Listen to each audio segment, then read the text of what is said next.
Excellence, Monsieur le Président, pour finir cet entretien, cette grande interview, quel sera votre mot de la fin? Merci de l'opportunité pour dire une fois de plus mon admiration pour le peuple nigérien qui est resté debout, pour dire mon admiration pour les forces de défense et de sécurité qui sont restées debout malgré les moyens limités, mais debout, allant jusqu'au sacrifice ultime pour préserver notre pays. Merci à l'ensemble des pays qui ont compris notre démarche, cette démarche de souveraineté. L'Abousanine, comme le disent nos compatriotes Zanchan Kassani, nous sommes pour l'intérêt national et nous défendrons l'intérêt national, quel qu'en soit le prix. Je saisis cette occasion également pour dire que le peuple nigérien, à travers ses autorités, ont supporté l'insupportable. À travers des accords qui nous ont entravés. Ces accords, nous allons mettre les moyens qu'il faut pour les reprendre un à un pour le seul intérêt du Niger et du peuple nigérien. C'est un serment, c'est une promesse.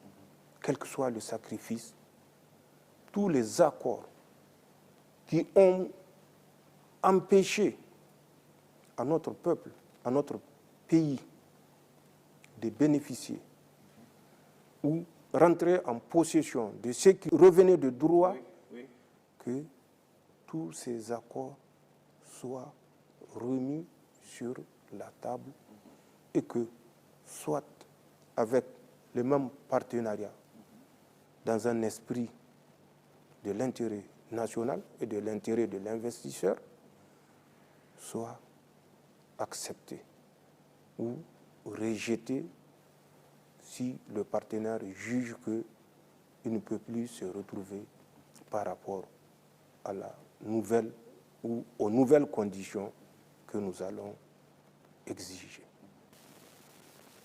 Est-ce pas aberrant de découvrir que le Niger, pays classé toujours dernier de la planète, que ce pays renonce aux taxes et autres droits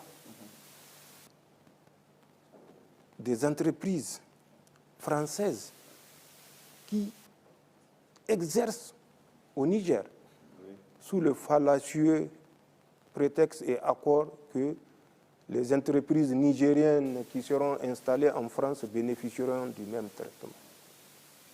Est-ce qu'on a même des vendeurs à la sauvette qui exercent en France? Non. Donc, c'est pour comprendre à quel degré, et ça fait plus de 60 ans que ça dure. Et quand j'entends que les Nigériens pensent que des actes n'ont pas été posés, je me dis que nous avons besoin de connaître notre pays. Est-ce que ce n'est pas aberrant, à l'état actuel, que ce soit le Niger qui paye les taxes aéroportières, les taxes douanières, au profit des forces qui sont sur notre territoire? C'est des milliards que l'État du Niger paye à Souma et à l'ANAC, l'agence chargée de la navigation. Allez-y, demandez ce que nous devons payer. Mais c'est une promesse. Nous n'allons pas le payer. Que les Français qui doivent payer, payent. nous avons dénoncé l'accord et à partir de cet instant, nous ne payerons plus rien à aucune force, au profit d'aucune force présente sur le territoire national. C'est le summum.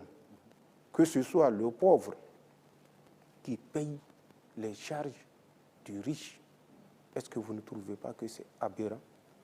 Et comment nos dirigeants ont accepté un tel accord?